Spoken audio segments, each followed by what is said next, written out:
What is up, flock? This is Raven for Wildcat Productions.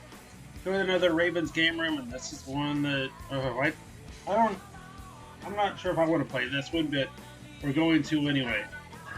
Guys and girls, get ready to cross the line with TNA Impact for the Xbox 360. Let's dive in.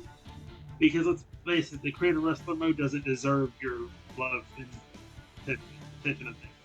We have standard match, handicap, false count anywhere, and false count anywhere tag. Submission, ultimate X free for all, ultimate X free for all, which is a multi-man with victory achieved by pinfallers. You can read it. Tag team, and then back to standard. We'll do standard, and I'm gonna do two matches. One is Kurt Angle and Christian because that's who's in the intro. Then we'll put the others later. For the arenas, you have Orlando, Armory, Freedom Center, Japan, Mexico, England, Vegas. Let's go with the original Impact Zone. I'm going to show you the. We'll be right. And here we go. I'm going to show the entrances, even though it's not much here. Why 10-second entrances? This isn't No Mercy. You had SmackDown versus Raw out at the time that could do all this stuff. And much better at it. This model looks great. I love this entrance too.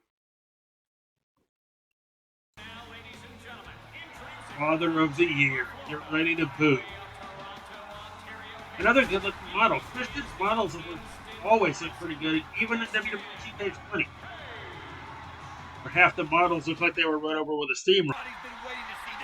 The arena looks good, as does the crowd. And now the controls.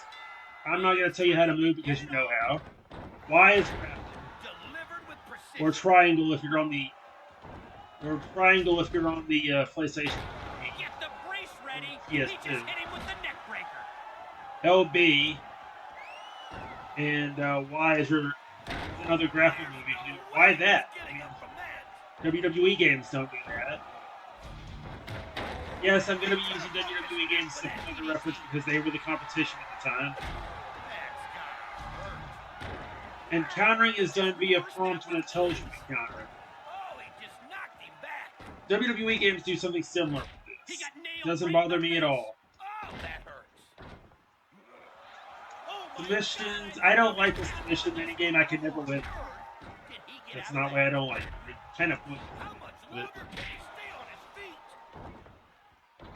For these controls, who at the now defunct Midway, you know, this is how we're going to do it. We're going to use a unique control scheme that nobody's going to like. Nobody cares for. You know what? I can understand why this was the final game Midway played. I'm not kidding. This was it for them.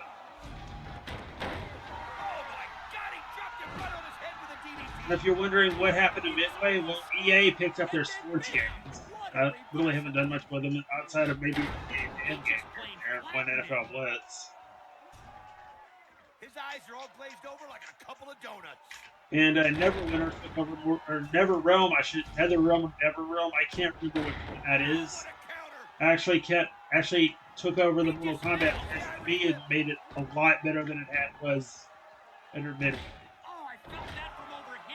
But graphically, this game is what you'd expect. You'd expect a pretty decent graphics game. It's actually pretty good for that time. For 2008, anyway. This were 2024, it might look much better on the current consoles. There's another something. You try to do a move, your opponent's going to counter it every time. I had that issue in my practice session when I had Don West of all people countering everything. I said that about Don West because he was an announcer. So, yeah.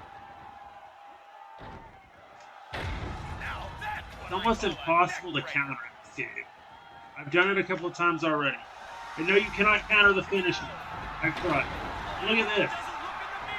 The stupidest way to counter to get out of a pinfall. You're going to move the upper stick. You have to move it like a maniac and risk breaking the stick just to kick out of the pin. That's another stupid idea. And here are your style points. You can unlock things with these. What kinds of things? Mostly Creator Wrestler parts and moves that I've already unlocked because I had the game when it came out. Unfortunately, in 2008, this was literally the only thing we had over here. This competition of the WWE games. I'm gonna try this again now.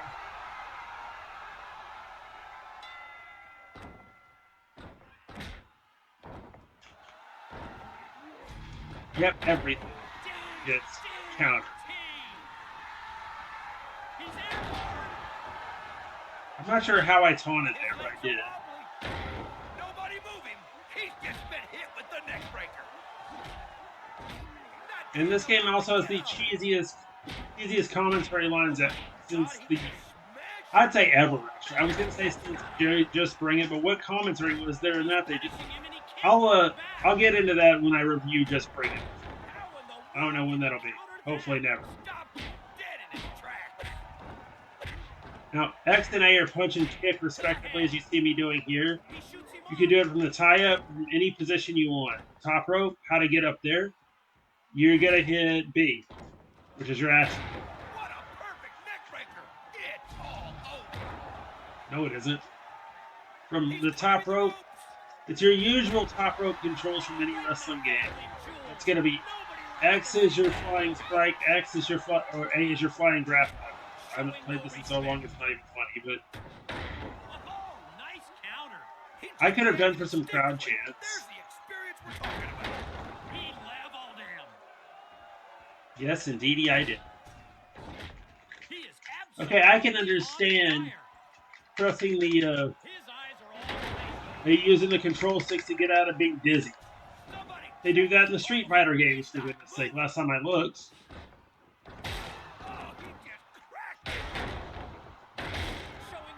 And yes, and no chair shots are legal in this game. This is an arcadey type game.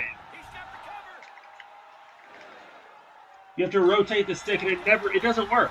It rarely ever works. Anyway, I'll be back with my final thoughts in just a second because I've had enough of this. So, what are my final thoughts on TNA Impact? I could see why this game didn't sell. It's just, let me put it this way: I hated this game back in 2008. Well, the Xbox, PlayStation 2, and PlayStation 3 versions. The Wii version I can get into because, like I said earlier, the motion controls made it a little much more fun. But what I can't get into is the controls of this game. Like I said in the chat or two, which madman at the now dead Midway, whose idea was that to make us use the thumbsticks to kick out of a pin, when you had the SmackDown vs. Raw games that I played, what was it? A kicked out of a pin? Simple. B was the grapple. Back then, the thumbstick, and I think one of the bumpers was the grapple. I don't remember. But the WWE games had a much better control style. I said this to JGB Creations earlier. Midway could have just copied down what they saw on SmackDown vs. Raw and used that. That's literally the main thing that was plaguing this game is the horrible controls for the non-Wii owners. Now, as I mentioned, there were some other TNA games. I recommend playing Cross the Line on the DS and the PSP. I might have to cover that. In fact, I already have. Anyway, should you be dumb like me and spend about $20-something on this? Absolutely not. There are much better wrestling games out there. You got AEW Fight Forever, which is better. You got all the SVR and 2K games, which are better. Which, by the way, for those watching that aren't wrestling fans, that's SmackDown vs. Raw. All the WWE 2Ks are better. AEW Fight Forever is better. SmackDown vs. Raw is better. Heck, even the last couple of WCW and ECW games are better than this. It's horrible. Don't buy it. Anyway, guys, Raven has spoken. Quote the Raven. Never. Bye-bye.